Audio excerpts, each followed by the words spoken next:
My landlord is selling the place, so I've got until the 25th of this month to move out. That gives me about 2 weeks to pack up and get settled.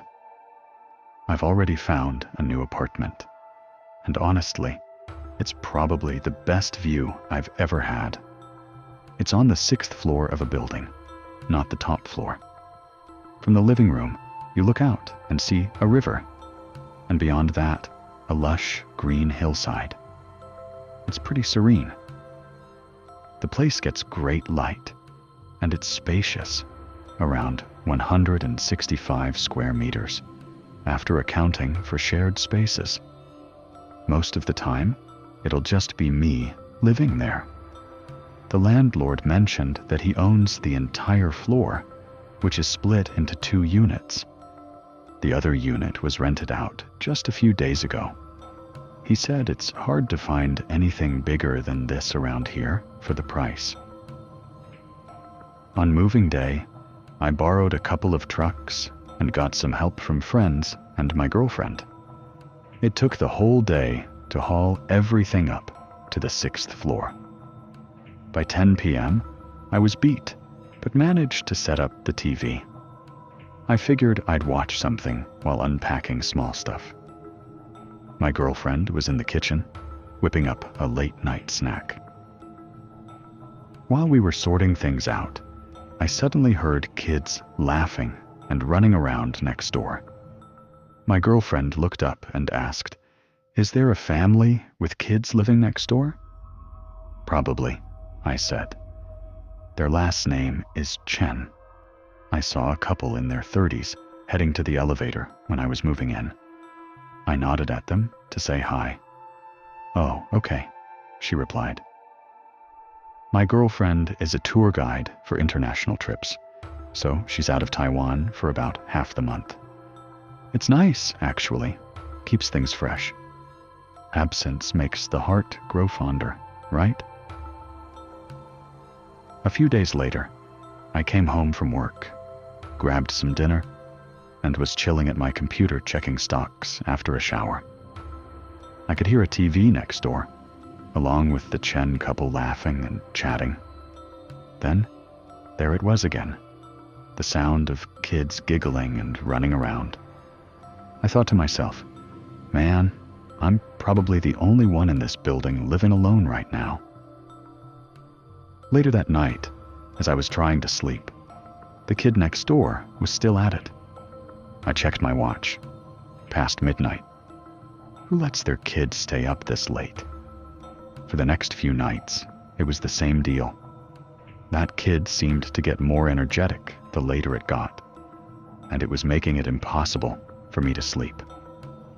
I decided I'd go knock on their door in a couple of days. The next morning, as I was heading to work, I ran into Mr. Chen leaving at the same time. I held the elevator for him, and we nodded at each other.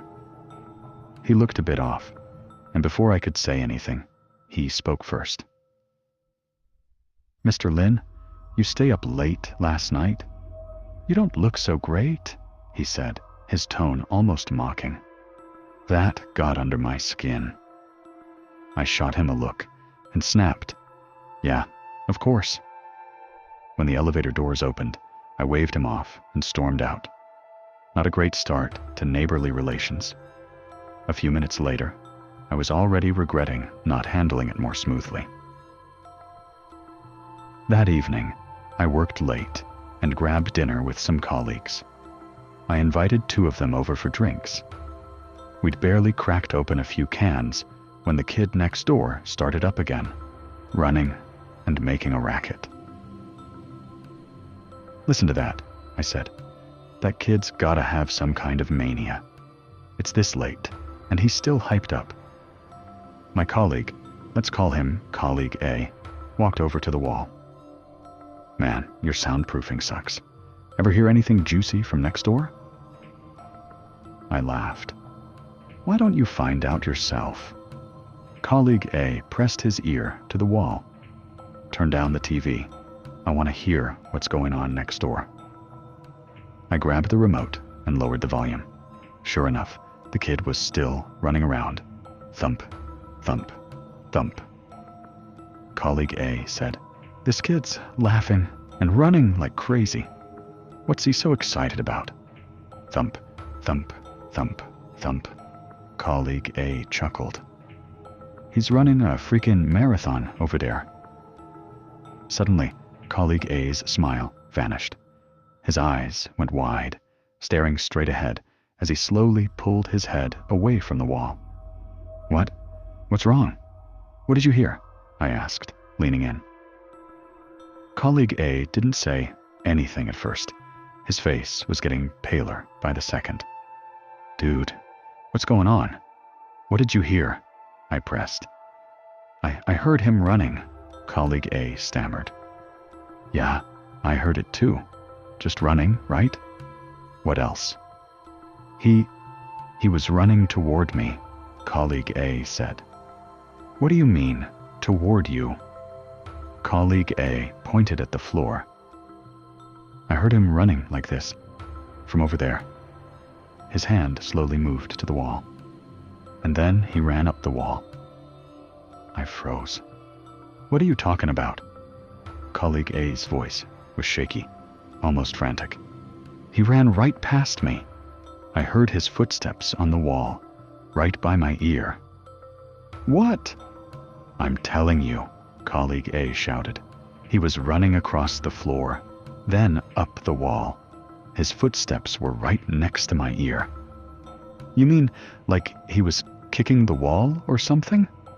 I mimed kicking the wall a few times. "No, he was running on the wall. You get it? On the wall." My other colleague, Colleague B, who'd been quiet this whole time, finally spoke up. "How much has he had to drink?" Colleague A snapped. "I barely had 3 cans, damn it. You come listen yourself."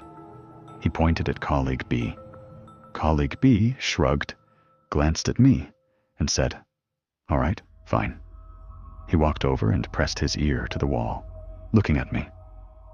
After a moment, Colleague B said, "Nah, I don't hear anything. No one's running." Colleague A cursed and slumped onto my couch, rubbing his temples. "All right, maybe you misheard," I said, trying to calm things down. Colleague A just looked at me, shook his head, and stayed quiet. Colleague B chimed in. "Come on, let's head out. I gotta drive you home."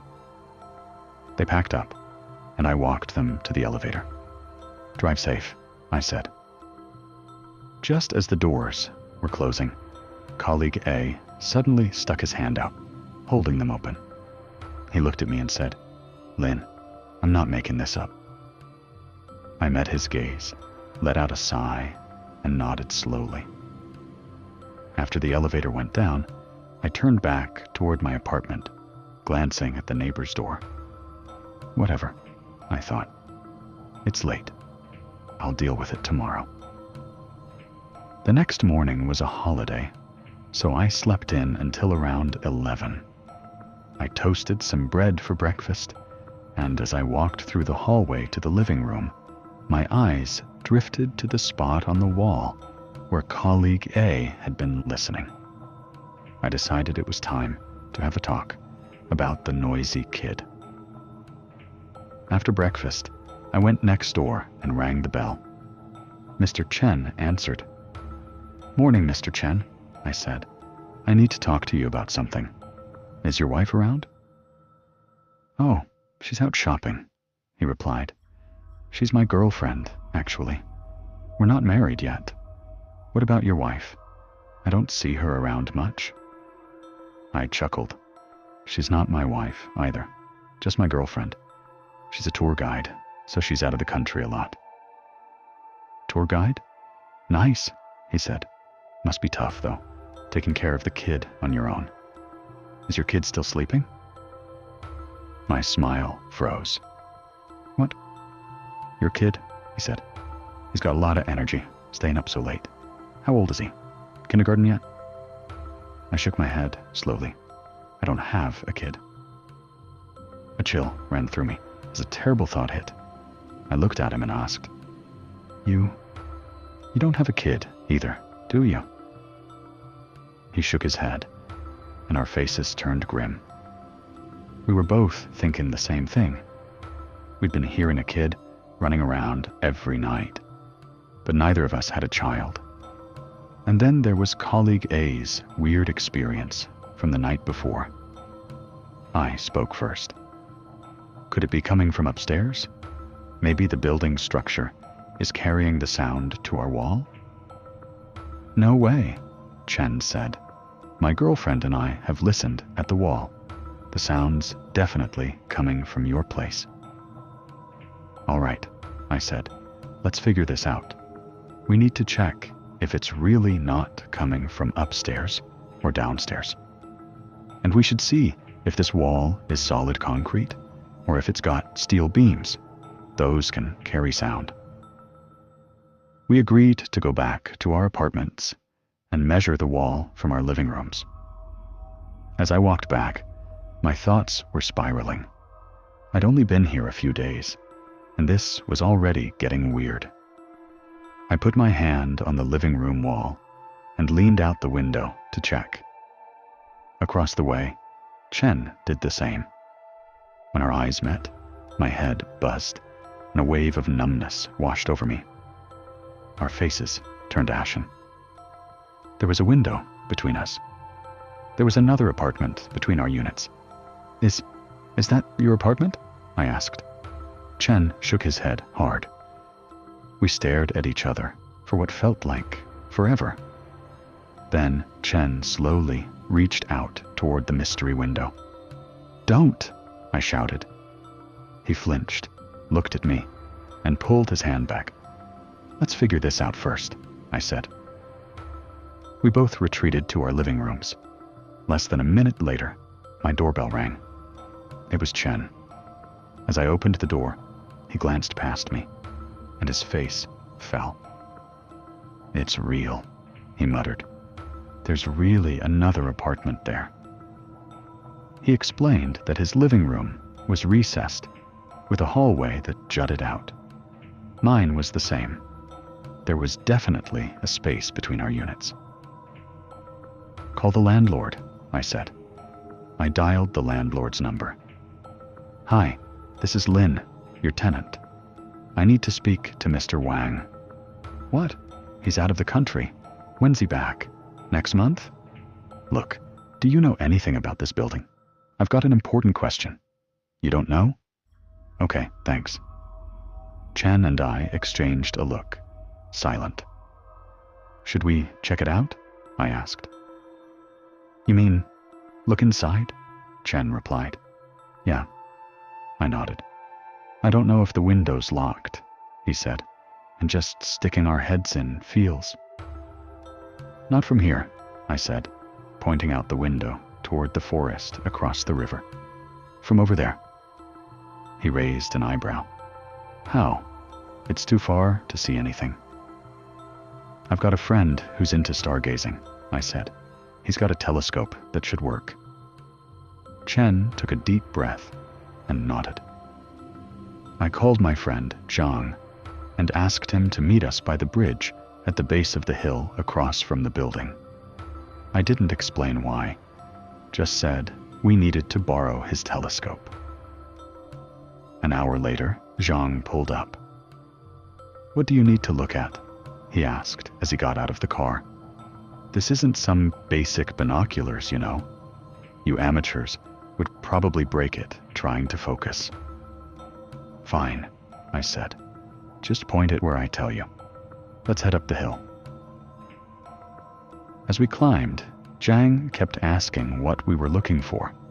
I made up a story about wanting to plan a rain shelter for our balconies, saying we needed to see how the structure would fit. Zhang laughed. You guys are overthinking this. We reached a spot level with the 6th floor. This'll do, I said. Zhang set up the telescope, muttering as he adjusted it. What floor are you guys on again? 6th, Chen and I said in unison. All right, 6th floor. Got it. Looks clear, Zhang said. Let me see, I said, stepping forward. Hold on, Zhang teased. Let me check for anything interesting first. That rain shelter story is bullshit, right? What's really going on? Just let me look, I snapped. All right, he said, stepping aside. You two are acting weird, staring at your own place in the middle of the day. Nothing exciting to see, anyway.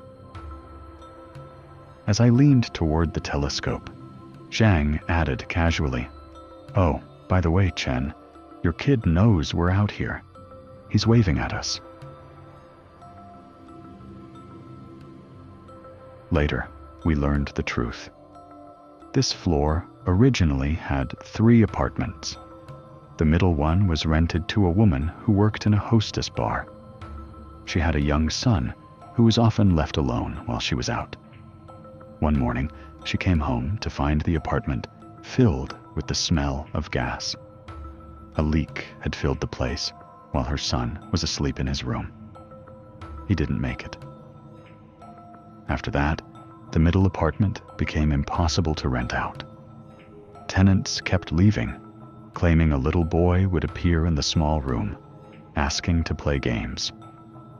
Eventually, the landlord gave up. He split the middle apartment between the 2 neighboring units, sealing off the small room entirely. Out of sight, out of mind. When we confronted the landlord, we argued that he should have disclosed the place's history. He insisted it wasn't technically a haunted property, and claimed the lower rent reflected any issues. In the end, we got our deposits back, and a month's rent waived. That was it.